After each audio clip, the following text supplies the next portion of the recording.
Hey boys and girls, it's Pastor Brad from CT Pasadena. I'm glad you could join us. This month we are continuing to talk about faith. You know, faith, believing in something that you can't see, like the wind. I can't see the wind right now, but look at that flag. It's blowing in the wind. I can feel the wind, but I have faith that it's there. And also, look at your nose right now. Look down your nose. I have faith right now that your nose is full of boogers. I can't see them, but your nose is probably full of boogers right now. Well, we want y'all to join us, and after our kids services, we will be having Facebook small group. Comment below and to join our Facebook small group. Hope to see y'all soon. Bye-bye.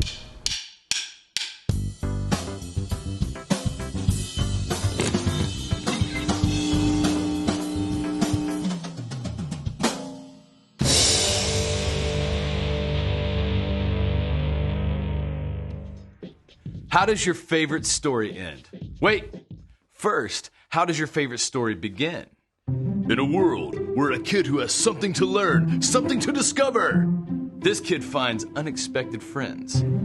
They head out on an adventure and face some tough challenges. Then when things are the darkest, when all hope seems lost, someone comes through to save the day. And everyone celebrates! Now, think about this. We are hardwired to love stories because each one of us is living one. We're all human and we all make mistakes. But sometimes the road ahead can be so rough, we don't know how to fix the problems we face. But we do know the times we've seen God at work. We know He sent a hero right into the middle of our story, God's own Son, Jesus. And we know that when we follow Jesus, God promised an ending more incredible than anything we can imagine. Wherever we go, He goes with us too. When we live out our story with hope and faith, others can see God at work in us. That's why faith is an amazing way to worship God with your life. Because worship is about more than just singing loud. It's all about living loud.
I got questions running through my mind when I can't see, and I wonder why I got so much faith inside. But sometimes it collides with my fears and doubts, and I need help to trust when I'm blinded by what I cannot see. But the evidence in front of me helps me to believe, to believe, to believe.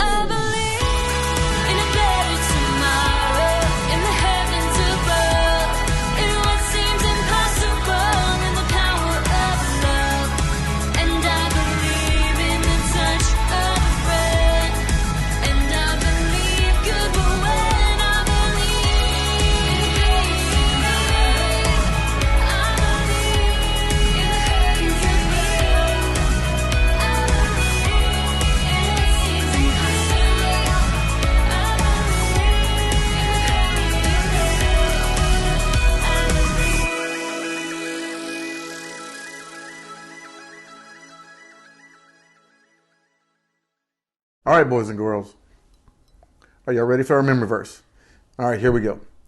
God's grace has saved you because of your faith in Christ. Your salvation doesn't come from anything you do. It is God's gift. Ephesians 2:8. All right, that was pretty good. Let's try it one more time. All right. God's grace has saved you because of your faith in Christ. Your salvation doesn't come from anything you do. It is God's gift. Ephesians 2:8. Good job.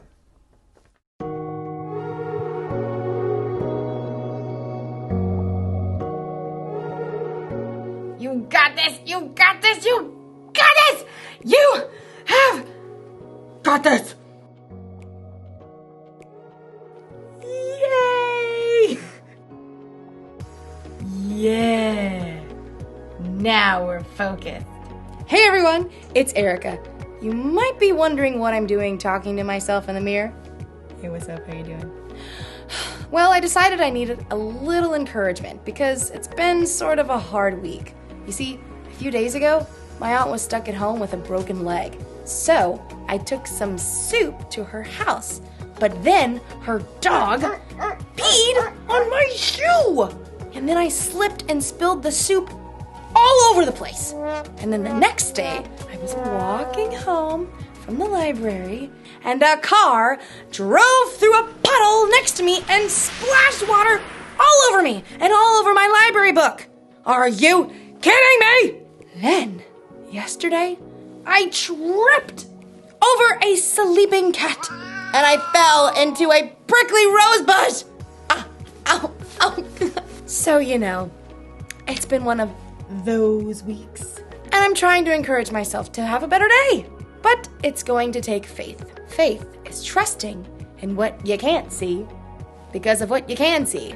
So even though I still have a few scratches from yesterday's catastrophe, I have faith that today will be better. See?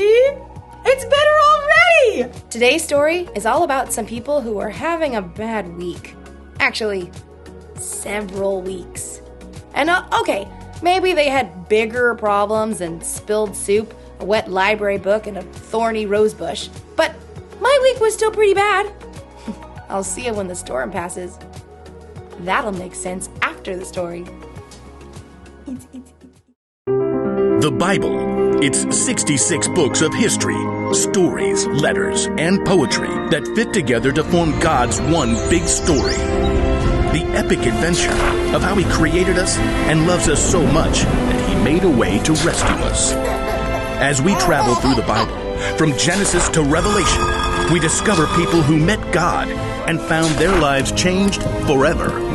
Now, for an amazing story, inspired by the book of Acts, chapters 27 and 28. Paul faced many difficult days because he taught so boldly about Jesus. He was beaten, made fun of, thrown into jail, and run out of town. At last, in Jerusalem, Paul was arrested by Roman soldiers after a mob tried to kill him. He speaks against our law! Get rid of that guy! Paul paced in his prison cell. The Lord stood next to him. Be brave. You have told people about me in Jerusalem. You must do the same in Rome. Because a group of Jews were plotting to kill him, Paul was taken to the governor in Caesarea. From there, he was ordered to Rome to stand trial before Caesar. Then, he was handed off to a Roman commander for the sea journey. I am Julius of the Imperial Guard. I am very imperious, but also a reasonable human being. Glad to hear it. Julius allowed Paul to visit with friends as they stopped at the port city of Sidon. From there, they sailed around Cyprus, transferred to a ship from Egypt, carrying grain to Italy. The ship fought against the wind for many days until they arrived in a town on the island of Crete called Fair Havens. It was already well into October, a risky time for sea travel. Men, I can see that our trip is going to be dangerous. The ship will be lost, and our own lives will be in danger. A reasonable concern. The pilot and ship's owner wanted to reach a better harbor for the winter. Pish posh. We can make it to Phoenix. Well... Feel that? Gentle southerly breeze. Perfection. We leave at once! Anchors away! But very soon, the gentle breeze transformed. Within a short time, the wind beat against the ship with the strength of a hurricane. The pilot gave up fighting the gale. Hoist the lifeboat! Secure ropes around the bow! Jettison the cargo! In the midst of the chaos, the Lord sent an angel to Paul. The next morning, Paul withstood the storm to encourage the crew and passengers. 276 people. First, not to say I told you so, but I told you so. Second, not a problem. Last night an angel from God told me, do not be afraid, Paul. You must go on trial in front of Caesar. God has shown his grace by sparing the lives of all those sailing with you. But we must run the ship onto an island. On the 14th night of the storm, the sailors realized they were nearing land. The water's only 90 feet deep here! Drop the anchor! The crew was so afraid of crashing against the rocks that they lowered the lifeboats, planning to escape and leave the passengers. Julius, these men must stay with the ship. If they don't, you can't be saved. A reasonable request. Cut the ropes! The soldiers cut the ropes so the crew could not escape. Just before dawn, Paul gathered everyone on board, shouting above the wind. Not a problem. None of you will lose a single hair from your head. Now, I'm asking you to eat so you can live. Paul took bread and thanked God. He then broke the bread and ate it. Everyone was filled with hope while they had some food to eat as the gray morning dawned. There's the beach! Lift the anchors and we'll run her aground! But as the pilot steered desperately for shore, the ship hit a sandbar and began to break into pieces. The soldiers were planning to kill Paul and the other prisoners to keep them from swimming to freedom. Stop! Don't hurt them! Paul must live! Everyone overboard! Swim to land or grab a piece of the wreckage! Miraculously, everyone made it to shore, just as God had promised. Welcome to Malta. The people of Malta were unusually kind as they built a fire to welcome this large group of wet and stranded visitors. I'll fetch some more firewood. Paul tossed sticks into the fire. Then, a deadly snake slithered out and sunk his teeth into Paul's hand. This man must be a murderer. The gods won't let him live. Not a problem. Totally fine. Paul simply shook the snake into the fire. When the people saw he was unharmed, they decided he was a god. Publius, a chief official, welcomed Paul and the others into his home. Take whatever you need. Paul discovered that Publius, his father, was very sick, so he prayed. Jesus, please, heal this man. Publius, his father, was made well. All the sick people on the island flocked to see Paul, and they too were healed. Paul had so much respect on Malta that when it was time to leave, the people of Malta gave him all the supplies they needed. Bon voyage! At long last, Paul neared Rome. The believers had heard he was on his way and traveled to meet him. Welcome to Rome! I thank God for you all. In Rome, Paul was allowed to live in his own home, under guard. For 2 years, he welcomed anyone who came to see him. He told Jews and Gentiles alike the good news of Jesus, just as God promised he would.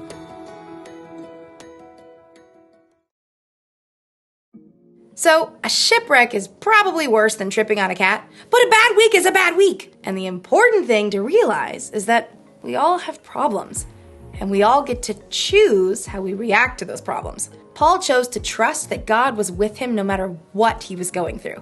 You see, Paul understood that God had a bigger plan.